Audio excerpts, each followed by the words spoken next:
Early civilizations attributed mood, thought, and behavioral differences to spirits, gods, and demons. 18th century views were more humanistic and took into account the physical structure of the brain. Before psychiatry became a medical specialty, general physicians treated mental illness.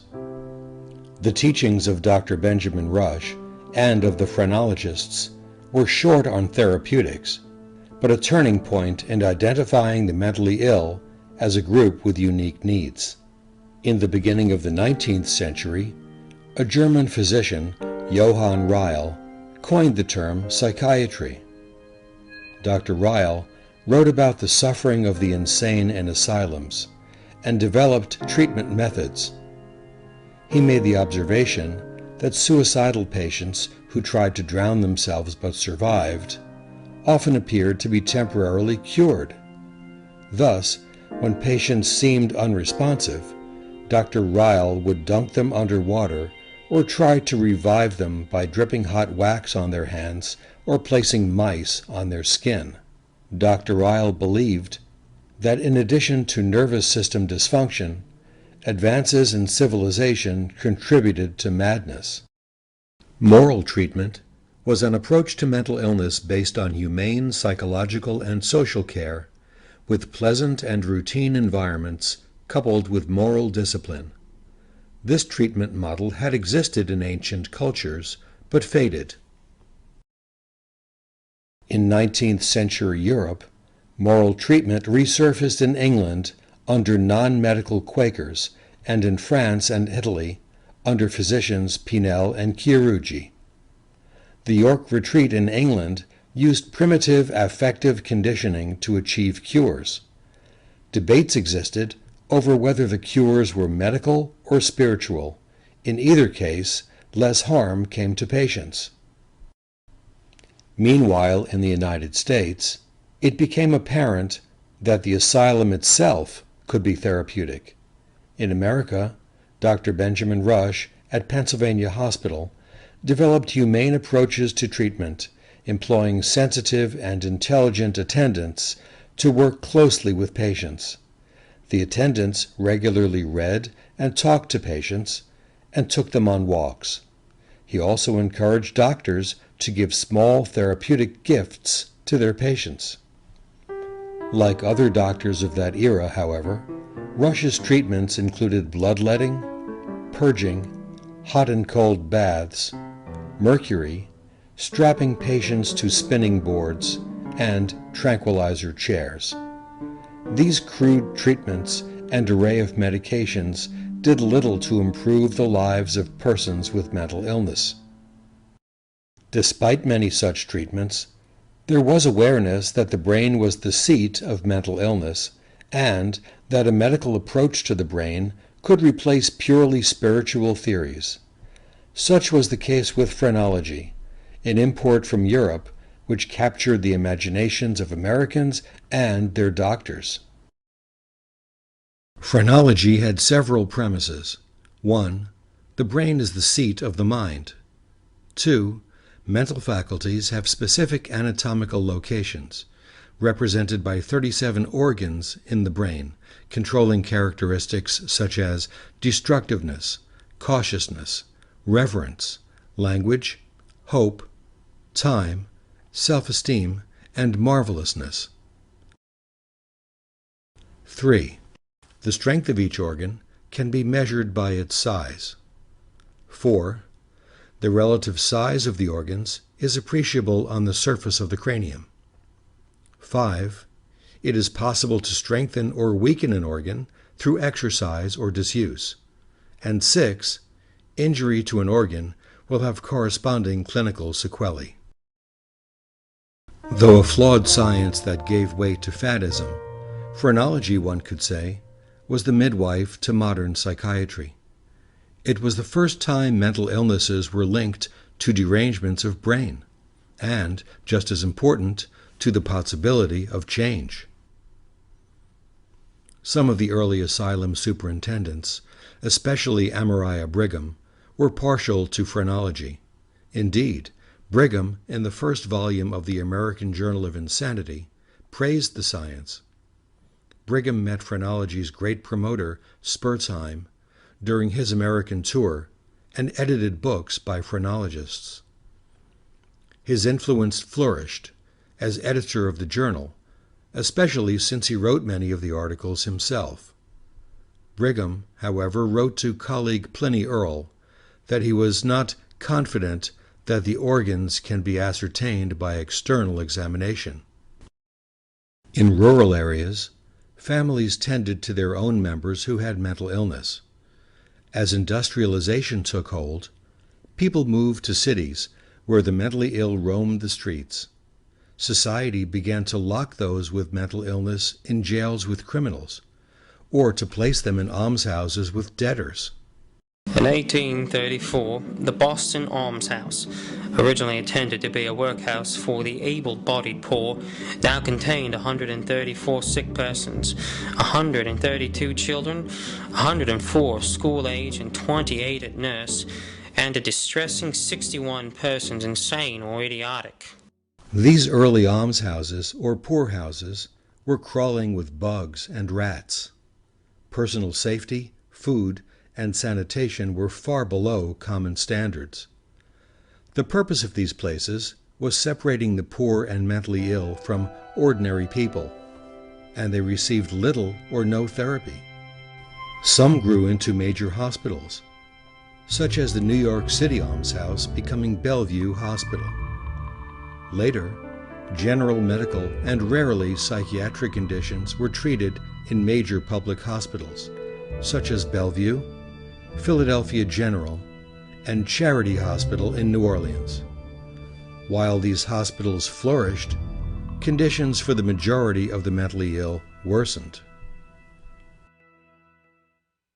Early in the 1800s, caring for people with mental illness was primarily custodial, meaning the focus was on housing, keeping them off the streets, and tending to their physical needs. In the 1840s, a New England school teacher, Dorothea Dix, shocked people as she drew attention to how terribly society treated citizens with mental illness. Miss Dix was a disciplined Puritan with strong beliefs about treating others with love, kindness, and human dignity. She lectured state legislatures and citizens in every state east of the Rockies, painting vivid pictures of the mentally ill in chains, sitting in their own filth, and having no access to kindness or medical treatments. I come to represent to you the condition of a numerous and unhappy class of sufferers who fill the cells and dungeons of the poorhouses and the prisons of your state. I refer to the pauper and the indigent insane, epileptics and idiots of Pennsylvania. I come to urge their claims upon the Commonwealth for protection and support, such protection and support as is only to be found in a well-conducted lunatic asylum. I do not solicit you to be generous. This is an occasion rather for the dispensation of justice. These most unfortunate beings have claims, these claims which bitter misery and adversary creates, in which it is your solemn obligations as citizens and legislators to cancel.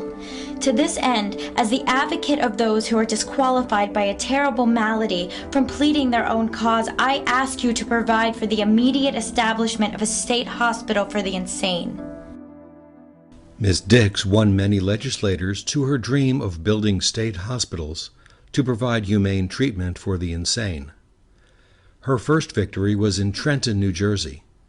At the end of her life, Miss Dix moved into an apartment at Trenton Psychiatric Hospital, where she died in 1887.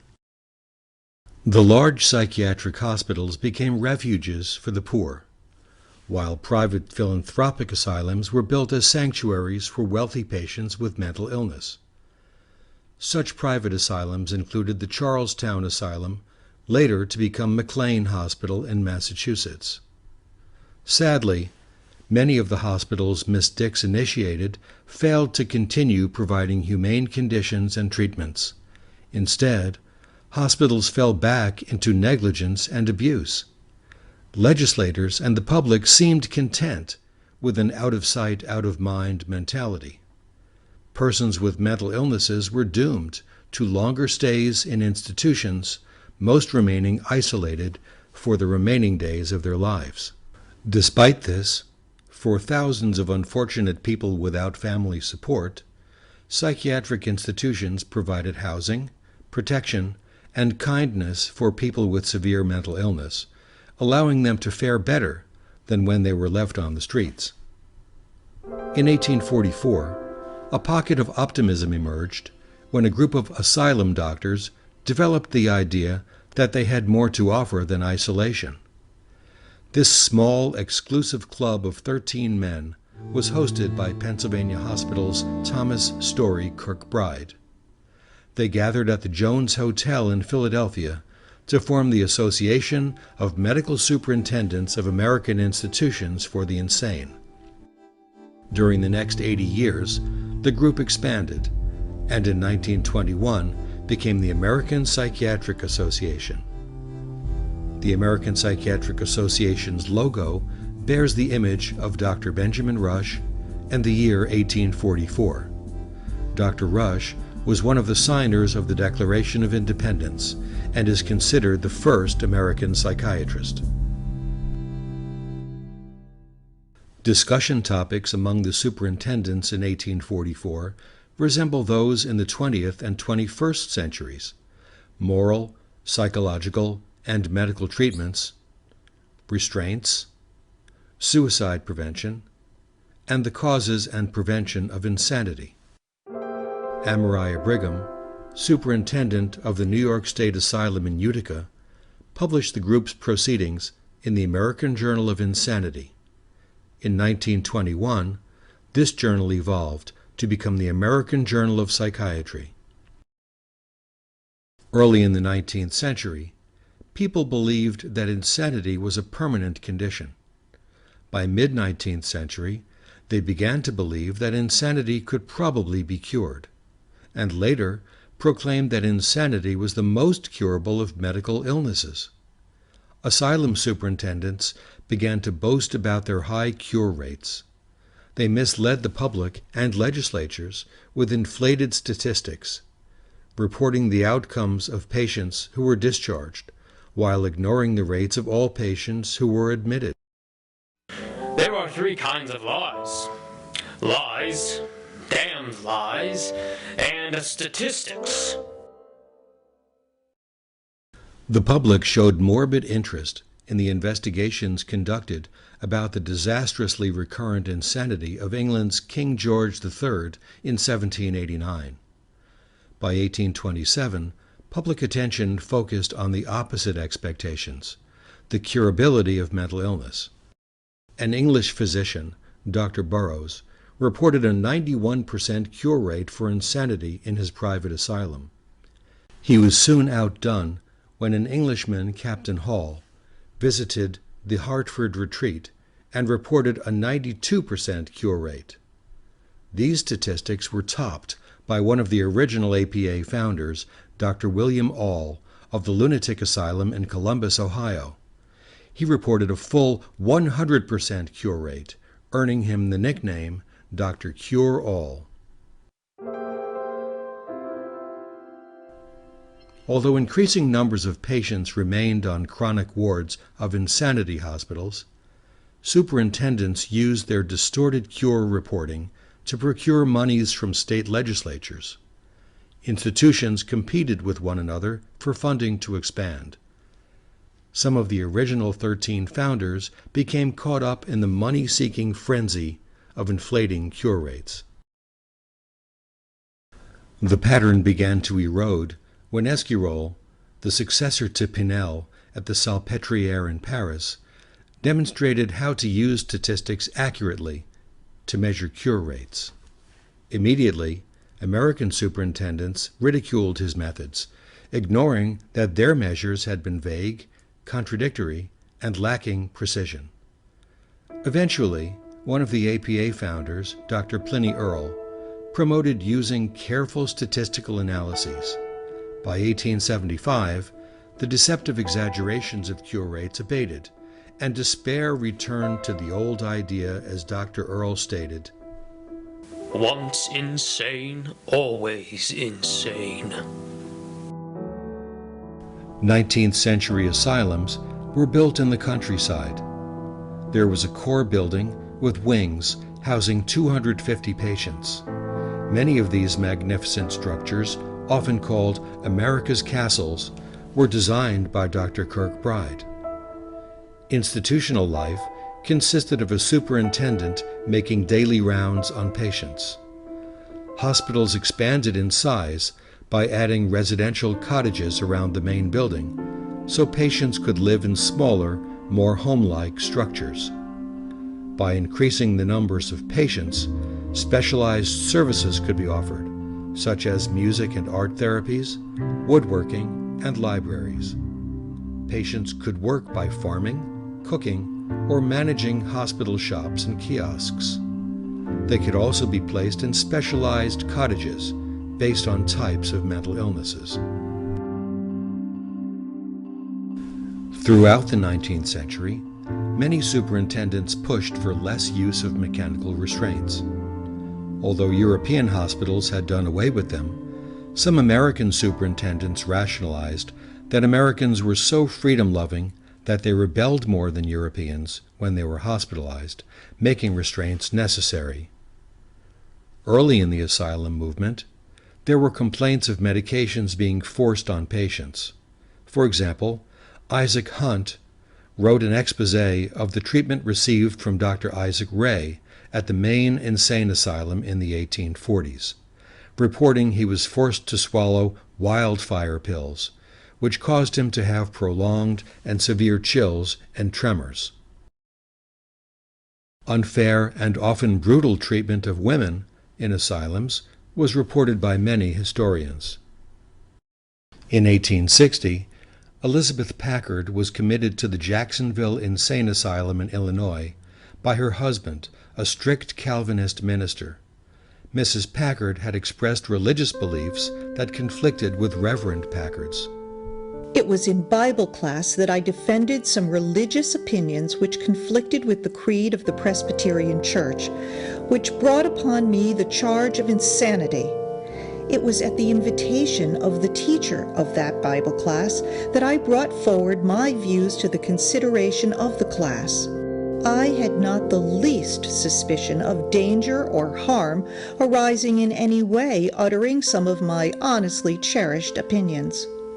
I regarded the principle of religious tolerance as the vital principle on which our government was based. I, in my ignorance, supposed this right was protected to all American citizens, even to the wives of clergymen. The result was I was legally kidnapped and imprisoned 3 years, simply for uttering these opinions under these circumstances. Mrs. Packard addressed the Illinois legislature, arguing against the oppression of married women and for more regulated civil commitment.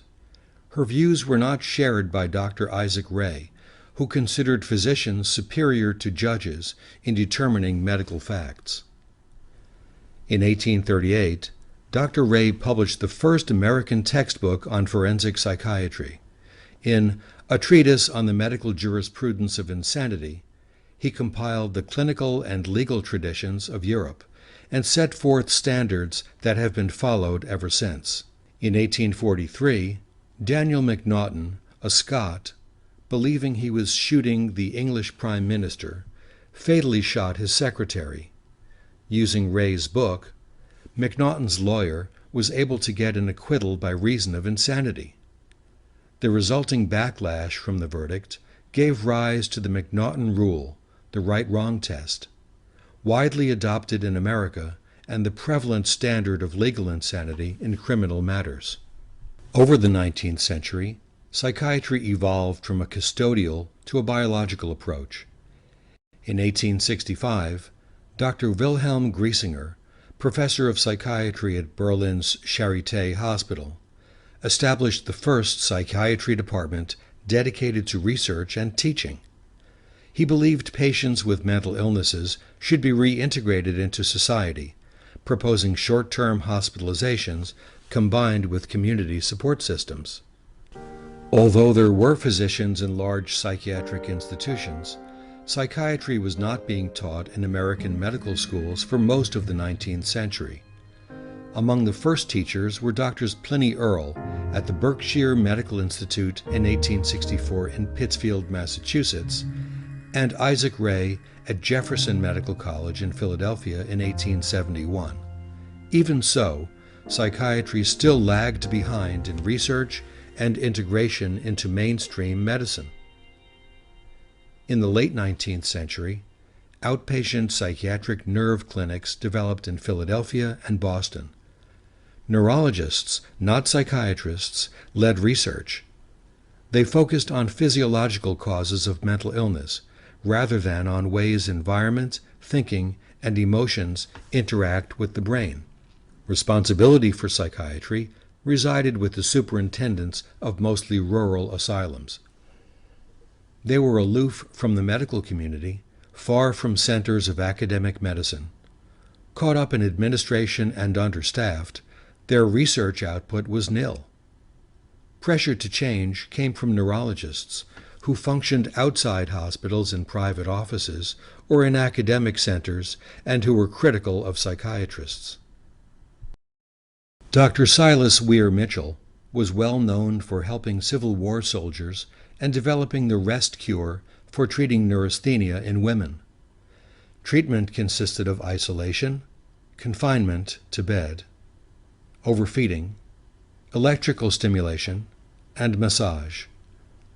Dr. Mitchell took psychiatry to task in 1894 as an invited but reluctant speaker at the 50th annual meeting of the superintendents in Philadelphia. You were the first of the specialists, and you have never come back into line. It is easy to see how this came about. You soon began to live apart, and you still do. Your hospitals are not our hospitals. Your ways are not our ways. You live out of range of critical shot and not preceded and followed in your ward work by clever rivals, or watched by able residents fresh with learning of the schools. Organized psychiatry, to be led by Dr. Adolf Meyer, was ready to answer Mitchell's challenge, but not ready to dismantle the asylum model.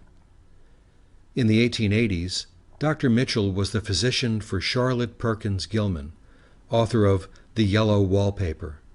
Ms. Gilman wrote a fictionalized story based on her experiences with the rest cure. It was the story of a woman being driven insane by the treatment. Confined to her upstairs bedroom by her physician husband, and forbidden from working so she might recuperate from a slight hysterical tendency. In order to control his wife's movements about the house, the woman's husband barred the bedroom windows and blocked the steps with a gate. The woman descended into madness as she obsessed about her bedroom wallpaper. It is the strangest yellow, that wallpaper. It makes me think of all the yellow things I ever saw. Not beautiful ones like buttercups, but old, foul, bad yellow things. But there is something else about that paper. The smell. The only thing I can think of that it is like is the color of the paper. A yellow smell. Women who had undergone the rest cure included the French sculptor Camille Claudel and famous American women Zelda Fitzgerald and Virginia Woolf. In the 20th century, the rest cure was deemed to be inappropriate and harmful. In addition to neurology, psychology also informed the young specialty of psychiatry. Dr. William James was an American physician who grew up in an influential family that included his brother and sister, novelist Henry James and diarist Alice James. He wrote about educational psychology, religious experience and mysticism, and on the philosophy of pragmatism. Dr. James enrolled in Harvard Medical School in 1865, but 1 year later contracted a prolonged illness during a biological expedition in Brazil. Between treatments in the famous baths of Germany, he studied psychology under Hermann von Helmholtz. before returning to complete Harvard Medical School. Dr. James continued to suffer from neurasthenia and severe depression, which he described as soul sickness. I take it that no man is educated who has never dallied with the thought of suicide. James wrote that humans had many instincts, even more than other animals. He theorized that instincts could be overridden by experience. In 1875, Dr. James gave the first American course in experimental psychology at Harvard University.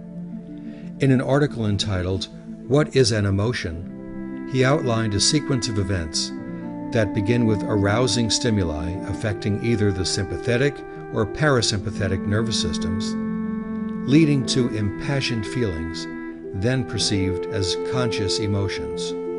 As he saw it, bodily sensations are what told humans how they were feeling.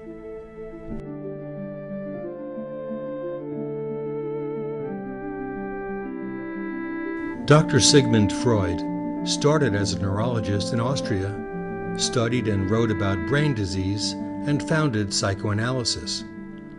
Although Freud's theories had their strongest impact in the first half of the 20th century, he began in the late 19th century to develop theories of the unconscious mind, the mechanism of repression, and principles of psychoanalysis. Freud theorized that sexual drives were the primary motivational forces of human life. He developed therapeutic techniques, such as using free associations, studying transference, the emotions patients develop toward therapists during therapy, and how such transferences reveal important therapeutic information. Freud studied patients' dreams to gain insights into unconscious desires. In 1885, Freud studied in Paris with Dr. Jean-Martin Charcot, a renowned neurologist and researcher of hypnosis. Charcot displayed patients in front of audiences to demonstrate hysteria and susceptibility to hypnosis. Initially, Freud was so impressed that he turned from his studies of neurology to medical psychopathology. Eventually, he abandoned hypnosis as a cure for mental illness, developing his own therapeutic theories about free association and dream analysis. Freud developed treatments in which patients spoke about their problems, named The Talking Cure by Anna O., a patient treated by Freud's colleague Joseph Breuer. Freud's goal was to locate and release powerful emotional energies that had initially been rejected or imprisoned in his patients' unconscious minds. Freud called this psychic action repression, and he believed that it was an impediment to the healthy functioning of the psyche, causing symptoms to surface which he termed psychosomatic. In 1899, Freud published The Interpretation of Dreams. He considered this to be his greatest contribution, and it launched international interest in his theories. A circle of faithful supporters developed, carrying his work into the 20th century, when almost all chairs of American departments of psychiatry were credentialed as psychoanalysts. During the 19th century, the trend of housing people with mental illnesses in almshouses and prisons decreased. Many general hospitals developed psychiatric wards. Giant state psychiatric hospitals were built in the countryside to reduce the effects of industrialization, a possible cause of mental illnesses. Patients worked at state hospitals, gardening, and tending to dairy cattle. Some patients even worked in coal mines. This allowed the institutions to become almost self-contained, as if they were small cities. Hospital staff members even lived on the hospital grounds. Pilgrim State Hospital in Brentwood, New York, boasted that it was the largest state psychiatric hospital with 16,000 patients. From 1775 to 1900, approaches to mental illness evolved from placing patients in jails and almshouses to treatment in asylums, to warehousing patients in large state hospitals beyond the ideal size Dr. Kirkbride envisioned. Interventions progressed from none to moral treatment, while psychiatric theories ranged from phrenology to the psychology of emotions to dream interpretation and psychoanalysis. Psychiatry appeared in the curricula of a handful of medical schools. Within a few years, it would stand beside other specialties and enjoy a permanent place in medical education.